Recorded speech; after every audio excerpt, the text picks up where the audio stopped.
This is a video I've wanted to make for a long time. It's a video about damage in the last spell, specifically squeezing every ounce of damage out of every hero we recruit. I thought there was no better place to start a video about damage than by finding out, once and for all, exactly what the hypothetical biggest number the game could even show was.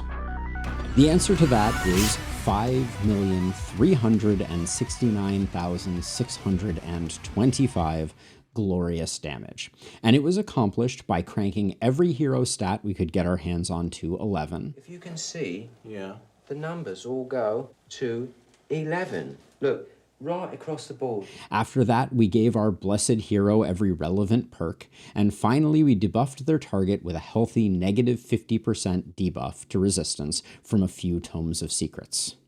In the end, the spear's second ability, Rush, had the perfect pairing of huge base damage and momentum to deliver us to damage nirvana and convert the poor enemy at the other end of the spear into a fine pink mist. For the more pedantic among you, a few caveats. The spear is the largest single hit, but it costs 2 action points. The pistol, thanks to proximity shot, takes the cake at 3.9 million damage, from a single shot costing only 1 AP. Things get a bit crazy if we consider multi-hit. This time, Skewer, the spear's third ability, utilizes that massive base damage combined with 8 individual hits to carry the day all the way to a whopping 9.4 million damage.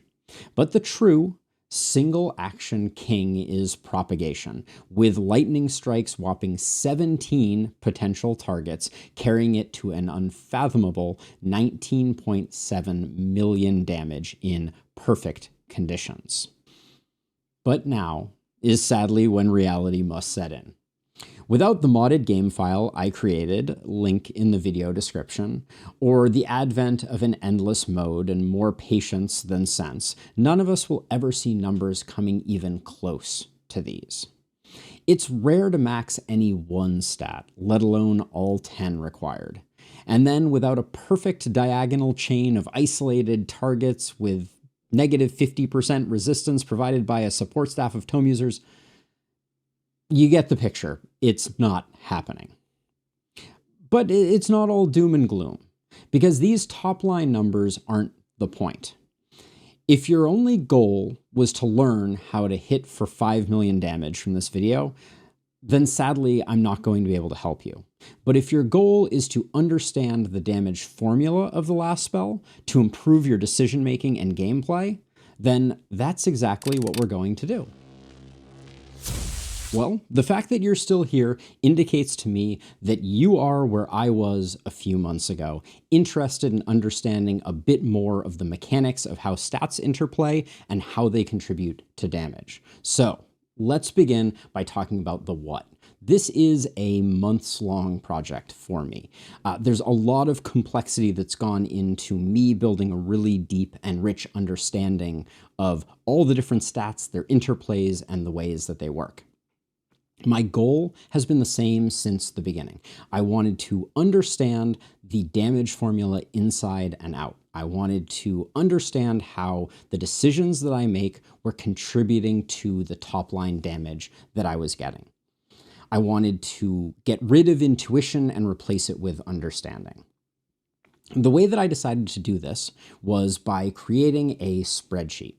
I think the challenge with the last spell is that we don't have a time machine. When we select that large reliability increase, we don't have the ability to go back and say, well, what would have happened if I had taken physical damage instead for that secondary level up? And that's a real challenge because it means that each run, we're making so many micro adjustments that we don't have the ability to isolate that variable and really understand if that decision was good or bad. With a spreadsheet, we have the latitude. We can level someone up to 12, we can level them back down to 6, we can level them up to 12 again, we can take off that 12th level and replace it with a different one, and see all of the micro adjustments that that makes. And as a result, we hopefully can modify our understanding of the way damage works. And what I can tell you on the other side of this months-long project is that yes, my understanding of damage has changed, and my goal in this video is to share that understanding with you, so that if you don't want to fiddle with the spreadsheet, you don't have to, but if you want to, the spreadsheet will also be linked below and you can go crazy with it. But before we get into that, I want to take a moment because I think that it is really important to give credit where credit is due. I want to give a special thanks to Abigail from the Discord, who has been a QA legend and brainstorming powerhouse. Every time I was struggling with a formula or a part of the spreadsheet, they were there to lend a hand, edit formulas, test things out, do some QA. I could not have done this without them. Ranzera, Champion Jan, and Adex, also incredibly familiar. All three of them were there when I was going on mad rants about math that I had wildly misunderstood or just drawing conclusions that were bad. This has been a community-wide effort, and I'd like to thank the entire community for going on this journey with me. Thank you to everyone, and if you are not already a member of the Discord, join up. We do fun stuff. We're doing a lot of stuff with modding the last spell these days. So, what now? We're going to do three things in this video. We're going to do an overview of my methodology. What did I do in order to build the understanding that I have today? Then we're going to talk about the conclusions that I have drawn at a very high level. We're not going to be going into detail in this video, but we are going to talk about them in broad strokes and talk about the most important mathematical concepts that I think assist in understanding the game. And then last but not least, we are going to do a deep dive into 4 or 5 mathematical principles that I think are the absolute core of building a better understanding. But my promise to you, as with all my videos, is I will not bury the lead. We are going to dive right into conclusions very quickly, and all of that crazy math stuff that's super interesting to me but may not be interesting to you will be at the end of the video, so you can turn it off if you're not interested. The only other thing that I need to mention is that there is a what's next in all of this, because the first time I recorded this video, it was about an hour and a half long, maybe even a little longer, and I knew I wouldn't be able to hold anyone's attention. So this is the consolidated version, and there are going to be 2 follow-up videos coming after this. The first will be all about the spreadsheet, how to use it, some examples of me tinkering with it and how I find out what I find out from it, and then also just a little bit of behind the scenes about how it works and the magic of it, etc. After that, we'll be doing another stat-by-stat analysis where I really deep dive on each stat, my understanding of it, the way I've come to think about it, and the overall value that I assign to it. And that will be in a format that is generally a community favorite. But now, let's talk methodology. The caveat that I need to start out with is if you are expecting me to present a formula that is wildly different from anything you've ever seen in another game, you might be a little disappointed. This is a pretty bog standard multiplicative growth style formula. There's a few nuances, we'll talk about them when we get to them, but it's not that weird in the grand scheme of things in the world of video games. That being said, I did feel like there are enough nuances that I really wanted to understand it, and step 1 to understanding it was to recreate the calculation myself. I wanted to have the ability to lay out in front of me the calculation in its entirety, look at pieces of it, and really understand the way that things flow into one another's. And I wanted that to be a perfect representation of what the game showed. So when I put a damage number out in the spreadsheet, I wanted to be able to have that same character and have those same numbers showing up in the game's UI. And I can say with confidence that we have done that, even for some of the more obscure perks and some of the more complicated mechanics. So the spreadsheet at a very high level is a vessel. Right? It's a place where you put a bunch of numbers in and you get a bunch of numbers out. And I'll talk more in detail in the spreadsheet video about the kind of like nuances of it, but at a very high level, if you want to use it now, just to enable you, you can make a copy of the spreadsheet that is linked below. You can edit the white fields. All of the fields that are meant to be edited by a user are white. There are yellow fields on almost every sheet that are directions for how to use that sheet. What should you be doing? How should it work? And then provide me some feedback. What worked well for you? What didn't work well for you? You can do it in the YouTube comments. I read every single one, or you can join the Discord and yell at me there.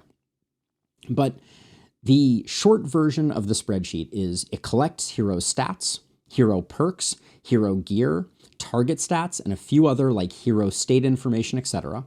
And then it allows you to what if level ups and gear replacements. So you can be like, what happens if I take this level? What happens if I take that level? What happens if I take that level? What happens if I replace my level 0 hand crossbow that has a multi-hit on it with a level 5 hand crossbow with no multi-hit?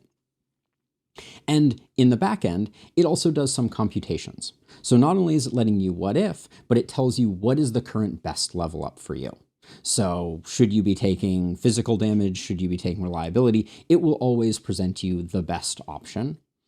And then the last but not least, and I think the coolest bit, is it shows you a matrix of every level up in a heat map style. So you can really see where the concentrations of power are for your particular hero and your particular configuration. I think it's really fun. I would highly recommend people go and tinker with it. But I'll be showing some screenshots as we kind of go through. And like I said, there will be a dedicated video on it. So with that out of the way, let's talk about what we learned. And the first thing is the calculation. The calculation is presented in the UI as a series of additions. And that's a little, it's a little deceiving, because what the formula really is it's kind of one big multiplication, and it has two parts to it. The series of icons that you see along the screen somewhere at the moment are all of the things that contribute to your final damage. The things on the left are the order doesn't matter, it's just multiplication. That's base damage, reliability damage, specific weapon damage, isolation, opportunism, momentum, and total damage / perk damage. The order of these doesn't matter, and at the end of the day, those are going to provide you with your final damage number. Then there's some mitigation that happens, and then the stuff on the right is all stuff that happens after that computation, and it is all the stuff that is probabilistic. What I mean by probabilistic is you don't always crit. Sometimes you miss. Sometimes you put all of your multi-hit on a bulky and it dies with 2 hits left, or your propagate goes into a dead end and disappears. All of these factors are important to your final damage output, but the probabilistic stuff sometimes happen and sometimes doesn't, which means that we need to take some like law of large number averages in order to be able to represent it. But we'll get to that in a second. The dynamics of the equation, there are kind of 2 headlining features. The first is that every category is multiplicative with every other category. If you pick up some damage, it makes your opportunism damage better, it makes your isolation damage better. And the second is that each damage category, each one of these green squares, suffers internal diminishing returns. And we'll talk more about diminishing returns, but the high level idea is just the more you take of it, the less value you're actually getting from it. The other, I think, big aha moment that I had is, I kind of refer to it as a percent is a percent is a percent. 1% of a stat is not uniquely better than another percent of a stat. 1% opportunism is basically the same as 1% damage, is basically the same as 1% physical damage, with 5 caveats. And the 5 caveats are where things get a little tricky or complicated and where the spreadsheet starts to help out. The first is diminishing returns can make it so the value you're getting out of a stat is significantly less than another one. The next is that not all stats can be 100% utilized. You might have seen utilized on that last graphic that I showed, but the idea is an enemy is not always isolated. You can't guarantee that every time your hero hits, they will take advantage of their opportunism. After that, we have the other probabilistic component, which is randomness. You could have no accuracy and be hitting high dodge enemies every time because you got lucky. You could have 50% crit and you could hit 10 times and never crit. So there is a certain level of randomness and probability that goes into the value of certain stats. When you're evaluating crit power's value scales off of how often you crit. Next, there are stats that don't operate as a normal multiplier. I'm looking at you, reliability. Reliability operates as a percentage off of the difference between the min and max damage of your weapon, and it's capped at 100% and can't go over. It's a very complicated stat to evaluate. We'll do a deep dive on it, but as a result, some of the stats don't conform to this. Like 1% reliability is not the same as 1% damage. That's the headliner there. And then last but not least, some stats require a specific weapon or weapon type to take advantage of. Range damage, momentum, multi-hit. These only benefit a specific set of skills or a specific set of weapons, and we need to be mindful of that when we are evaluating. You know, the spreadsheet will never tell you to take range damage if your hero is using a sledgehammer and a power staff. Last but not least, stats come in different quantities. This should not come as a surprise to anyone who's played the last spell, but you get crit power in larger chunks than you get, say, physical damage. So we can't compare those apples to apples, or we should give an edge to crit power if we can take advantage of all the value that it is providing. So all of those things figure into the dynamics of the equation. So now let's do the 10,000 foot view version of what I will do in the stat by stat comparison. So here's some kind of like useful things that you can kind of think about when you're considering things.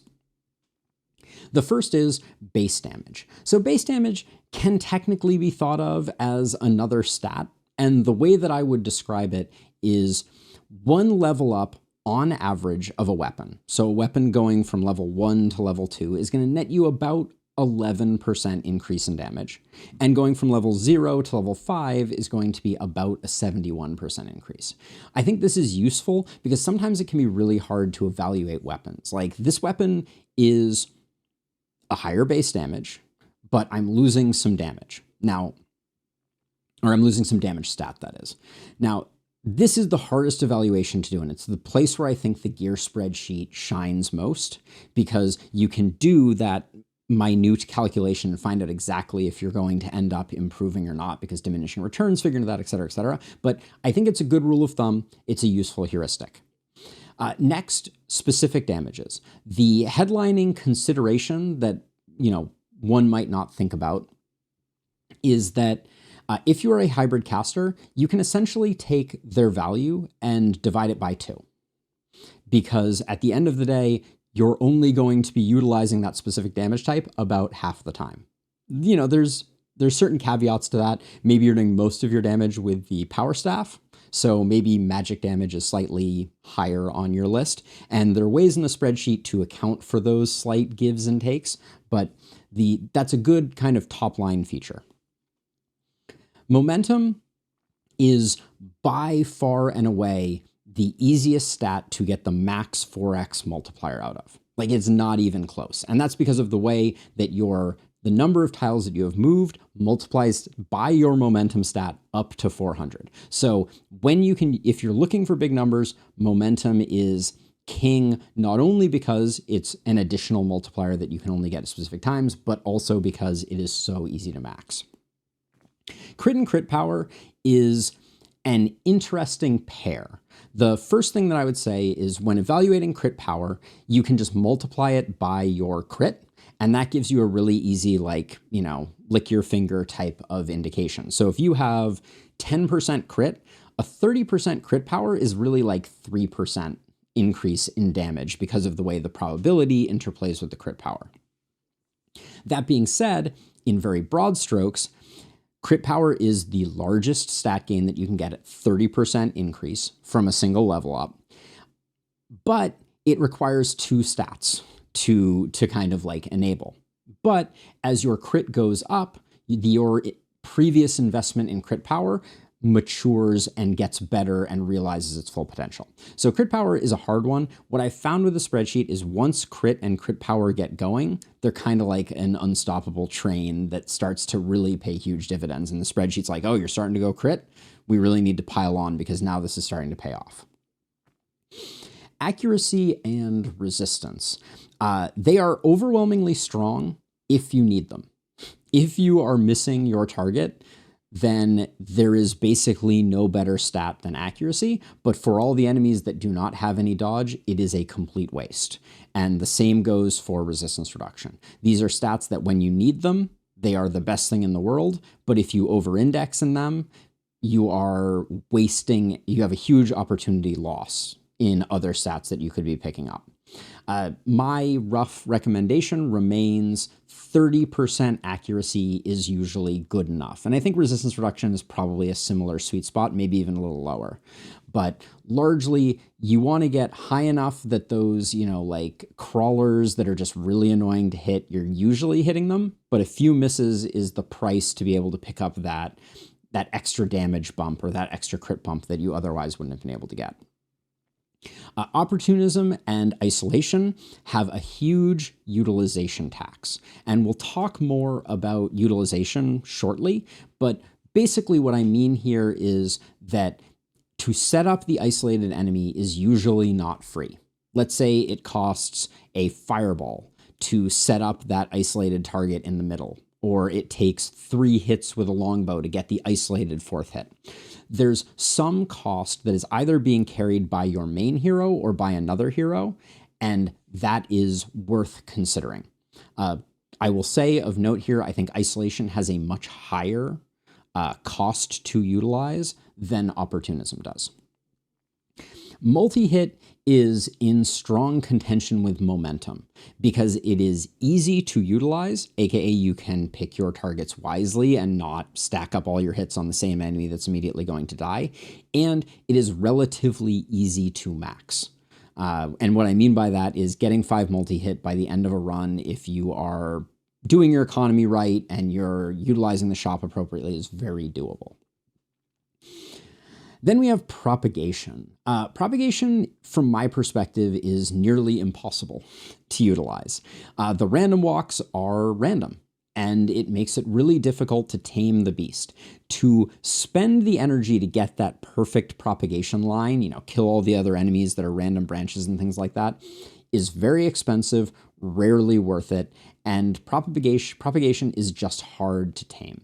The one exception to that is maybe Blaze, just because it is a relatively short propagate, so you can usually figure out where it's going to go, and it has a relatively low cost. Reliability. Every time I do a perk list or whatever it is, people come out of the woodwork and they're like, no, reliability is amazing. The way that I have come to think about reliability is that it is a lot like the crit to do an analogy. Crit is to crit power as reliability is to base damage, kind of. And that's that's an awkward sentence, awkward analogy, but the basic idea is reliability is adapting your base damage, but in a very funny way, right? So it isn't based off of your max damage, it's based off of the difference between your min and your max damage. So you take that range, and then every 20% reliability is 1/5 off of that range, only increasing the minimum. The reality is, it is not good. Editor Alden here, and I just said reliability is not good.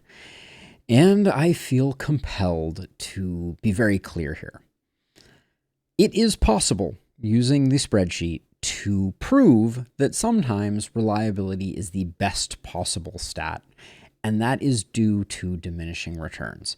Out of the box, reliability is not particularly good. That does not mean that it is not, at some point, the best of a bunch of bad options. So I just wanted to clarify that. I stand by what I said, though. Incidentally, getting it here and there is not the end of the world, but it is by far, from my perspective, the worst stat that you can be picking up, and it is very easy to overindulge in. You get a bunch from gear, it can be very easy to overcap reliability, and then you're really just wasting it. That was an observation by Abigail in the Discord, and I generally agree with it. But reliability it's hard to evaluate. We'll talk more about it in the stat by stat version, but the thing that blew my mind the most, and I know I'm going on like a major tangent right now, but if you take a blue reliability increase or you take a blue physical damage increase with a physical damage weapon, your minimum damage from level like 0 to 12 with bog standard stats, your minimum damage increases at exactly the same rate. So reliability isn't even netting you more base damage than, say, physical damage. So you're gaining at about the same rate on minimum damage, but the physical damage is increasing your top line damage, and as a result, increasing your average damage basically twice as fast as reliability is. So that's me. I'm done railing against reliability. I apologize, but that's the idea. And then total damage is the damage that we get from stats. So think flexibility, proximity shot, big game hunter, don't panic. Those are all independent multipliers. They are fantastic when you can leverage them just because they're a free percentage that stacks on top of all the other percentages. So that's stats in a nutshell. Let's press on from here. Like I said, I'll go into a lot more depth on all of those in the next video. So now we're into the core concepts. And the first one I've already talked a bit about, but I wanted to kind of solidify it here. So probabilities. Perfectly optimized damage doesn't matter if you miss is extremely true in the last spell. Certain stats, specifically accuracy and crit, are probabilistic in nature. So when I first created the spreadsheet, it would never recommend accuracy because it didn't change your top line damage number. And I was kind of scratching my head. I was like, I know Omen of Dexterity is like the best omen. So why is this happening? And the reason that it's happening is because the spreadsheet was only dealing with the numbers that were presented in the UI and not the on average extrapolated value of things. So what I did was I came up with systems for what I refer to as estimated damage. Spreadsheet does a pretty good job separating actual and estimated so you don't get confused about what you should be seeing versus what you shouldn't. But at the highest level, the estimated section is going to be like a DPS calculation, damage per second or damage per action, whatever it happens to be. And that is going to factor in things like accuracy. So your chance to miss is going to be deducted from your DPS. As you know, the higher the enemy's chance to dodge, the less expected damage you're going to do. In the same way, with crit, we take your value if you crit and your value if you don't crit, and then use a weighted average based on your crit percentage to determine your expected damage or your estimated damage. And so these are on average over the course of like an entire night or an entire playthrough what you can kind of expect to get out of them. But factoring in probabilities meant that all of a sudden the spreadsheet could recommend accuracy, for instance, more effectively. And what we learned very quickly is if you give enemies even a little bit of dodge above the accuracy of the hero, accuracy gets really good really fast. So look for that in the spreadsheet. You can modify the target's dodge, and then you'll see accuracy kind of fluctuate in value. Utilization, I think, is very similar to probability, and it was added in much the same vein. Basically, what happened was I was looking at the spreadsheet, and I was like, isolation and opportunism are the best stats in the game by a million miles. What the heck is going on? And then I had the aha moment that we discussed before, which is that not every enemy is isolated and not every enemy starts out debuffed. The reality is that those stats are tuned with a DPS style concept in mind where you're going to have to secure isolated targets or you're going to have to secure a debuff on a target before you get opportunism. So what we added to the spreadsheet is a utilization multiplier that basically says how often do you think you are going to be able to take advantage of your opportunism bonus. 50% of the time, 75% of the time, 30% of the time. I think the current values that the spreadsheet defaults to is like about 35% for isolation and about 50% for opportunism. Because from my perspective, isolation is the hardest to achieve and opportunism is relatively easier. If you're using a weapon like the power staff, it is pretty easy to get that debuff so then your one-handed axe can pop off. That being said, if you want to crank everything to 100 and be like, I'm going to play perfectly and magically isolate every enemy, you are welcome to crank utilization up to 100%. I just don't think that it reflects reality, which is why we created the utilization statistics. Now on to some math type stuff. So we're in the math section now, but we're going to talk about diminishing returns.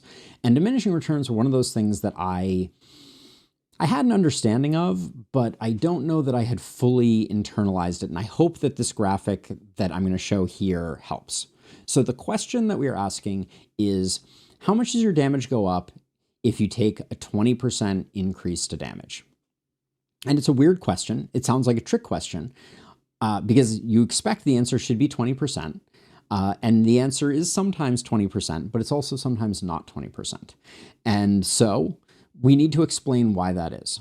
And the best explanation that I have come up with is this idea of static damage versus added damage. So the first time you take a 20% increase, in this particular example, you have 100% damage. And you take a 20% increase, and so you get 20 more damage. So now you're doing 120 damage. You got the full 20%. The next time you take 20%, an increase of 20%, the new 20% is still acting off of your old base damage. So your total damage was 120, now it's 140, and as a result, that new 20% is actually only 16% of your 120 that you have. It's kind of confusing, but basically the short version of it is the more you take of this damage increasing stat, the less percentage value you are getting on your overall damage because you're just adding to the multiplier that already had figured in some percentage. I hope that was clear. And the extension of this is probably the most important thing to take away from this video, which is that if nothing else, don't mainline a single damage value. If you do, you are going to see worse returns than if you diversify your portfolio and take different stats. To illustrate this, I did a little hypothetical here that I wanted to run out. So what I did was I took 8 columns in a spreadsheet, and I imagined that they were the 8 core elements of the damage formula. And I took 2 strategies for selecting stats. I said each row of the spreadsheet, I'm going to get 8 stats to distribute. One strategy is going to be put them all in the leftmost column, stack it up, invest everything in damage, damage, damage. And the other is I'm going to put 1 in each one. I'm going to take 1 in momentum, 1 in opportunism, 1 in damage, 1 in physical damage, so on and so forth. And here are the 2 graphs that we got. The graph on the left is the 8 in 1 column graph, and the graph in the right is the 1 in each. In the math world, we refer to the left graph as linear and the right graph as exponential. And this is the nature of multiplicative equations. The exponential graph is at, like 600 billion by the time the linear graph is capping out at like 400 or something like that. The exact numbers I'm not sure on, but it is a staggering difference. And you don't want to be the left graph. You don't want to be growing linear. You want to be diversifying. You want to be drawing from as many pools of multiplication as you can to get the huge numbers that we were looking at the beginning of this video. And that leads us to our last math concept, which is, I'm referring to it as the problem of hill climbing. And to explain a little bit, hill climbing is a simple heuristic for finding maxima. So the idea is you are standing on, let's say, a plane, just a two-dimensional plane. You can go north, east, south, or west. And you spin around and you look in all directions and you're like, which step that I can take has the highest slope, right? I'm going to walk up, up, up, up and away, trying to find the top of the nearest hill. And that's essentially what we're doing. When we level up, we are taking a step in a particular direction in like a 8+ dimensional space. And we're taking a step, and we want that step to be yielding us the most damage. But the issue with hill climbing is that it always goes uphill and finds a maxima, right? You will eventually get to the top of a hill and you'll look around and be like, it is downhill from everywhere. I've reached the top of something, but it's not necessarily the top of the best hill. The best hill could be relatively flat at the beginning, and then once you get up to like 30% up the hill, then it could skyrocket and it could become the global maxima. So hill climbing has a problem where it finds local maxima, not global maxima. That's the basic idea. And what we are doing when we are leveling up, say using the spreadsheet, is we are hill climbing up the most obvious hill. Now, I used to have the word problem in quotes, and I might bring it back here because I don't think it's actually a problem. In the world of computer science, there are solutions for the local maxima problem. Like the simplest one of those is called random restart hill climbing, where rather than starting from the same point every time, you randomly select points to start from, and you climb up until you find, say, the global maxima or an approximation of it. But for us, we're not really concerned about getting to the top of the mountain. We really don't care, because as I discussed at the beginning of the video, we'll never get there. Unless they add an endless mode to the last spell, we're never going to be hitting for 5 million damage. We don't need to find the highest peak. We are much happier if every step we take is the biggest gain that we can get. We need to be fighting at maximum power on level 6 and on level 10 and on level 12, for instance. And as a result, each step being the best value for us is probably optimal. It's probably better. It's probably better that we're climbing towards a local maxima that isn't necessarily the global max, just because we're improving the most that we can at each iteration, which means that going into each night, we're going to be the strongest that we're going to be. So I wanted to bring this up because I think it's interesting. I have not taken any steps to try to compute global maxima because, like I said, this is a very high dimensionality space. We could do a fair amount of pruning, but I don't think it's going to get us any values.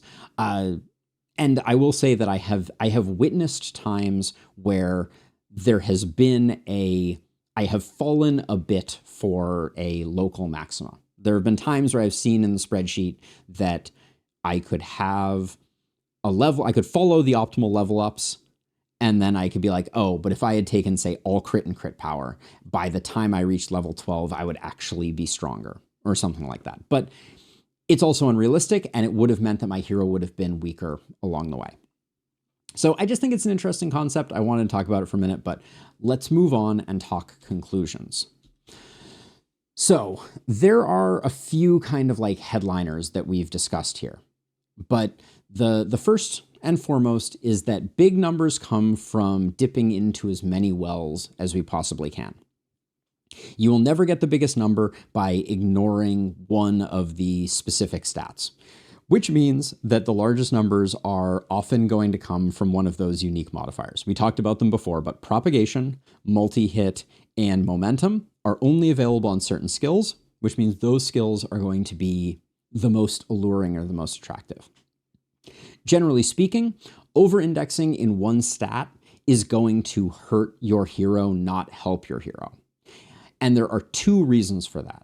There is the opportunity cost, that you are potentially not taking something else that is better, which could be bad. And then there's also the diminishing returns. So those two values combined means that there are surprisingly large swings as you're leveling up through the game. When you take that damage stat, you are improving you're improving all the other stats and damage is falling off in terms of its overall efficacy. Then in terms of evaluating stats, I've come up with these kind of like 5 ideas that I think are the contributing factors to a stats value. There is the magnitude. How much are you getting of it? There is probability. How subject to probabilistic swings is this stat? There is utilizability. How much can I utilize this stat? Am I taking this on a hero that is going to have a hard time creating and finding isolated enemies? Then there is compatibility. Are the weapons that I am using well aligned with the stats that with this particular stat? Multi-hit has no value if you are using a one-handed hammer as your primary weapon. And then last but not least, how much have I fallen already into the trap of diminishing returns? A stats value is going to be constantly fluctuating. I think that's the biggest aha moment of the spreadsheet for me. The big takeaway, more so than anything else, is just that the value of stats fluctuates wildly over the course of a run. It is non-trivial to look at a hero and be like, that hero needs X. The spreadsheet can do it, without any hesitation. But as a human, it is very difficult to look and just be like, oh yeah, obviously, this hero would gain way more from an isolation bump than they would from an opportunism bump or from a damage bump. So those fluctuations means that it is good to keep in the back of our mind that we need to be diversifying, but at the same time, we're never going to be as good as, say, the spreadsheet. So what's next? We talked about it a little bit, but we got 2 more videos coming. If you've made it this far, we're going to do a spreadsheet tour. It's going to have a tutorial and a bit of behind the scenes. I'm just excited to make that. I think it'll be a fun video. And then we're going to do a stats tier list. I buried the lead a little at the beginning, but we're going to do a stats tier list, and it should be a fun deep dive where I'm going to make some very controversial claims about the quality of different stats and get flamed by the commenters, because that's what tier lists are good for. They drive engagement. Additionally, I am working on a super secret project behind the scenes that will probably not happen until both of these videos are done, but it is going to be working on a way to incorporate the spreadsheet and the knowledge from the spreadsheet into our live streams so that viewers of the live stream are going to get a bit more insight and information about the decision-making process backed up by the visualizations that I've developed for the spreadsheet. Super excited about that. And final shameless plug, we stream Tuesday through Friday. Normally the last spell is on Tuesdays. So if you're excited to swing by, lately we've been doing a ton of modded runs. We've been messing around with various things. We recently did a no XP challenge run that was staggeringly difficult. Lakeburg Apocalypse 5 no XP is no joke. But if you found this video useful, and I hope you did, please leave a like and a subscription. They're free for you. They help me out a great deal. And if you're into this stuff and you want to participate in my future projects, join the Discord, join the community. We'd love to have you. We are a very inclusive and fun-loving bunch who are very passionate about strategy games and would love to have you. But for now, that's it for me. I hope you have a wonderful rest of your day, and I will see you in the next one. Bye.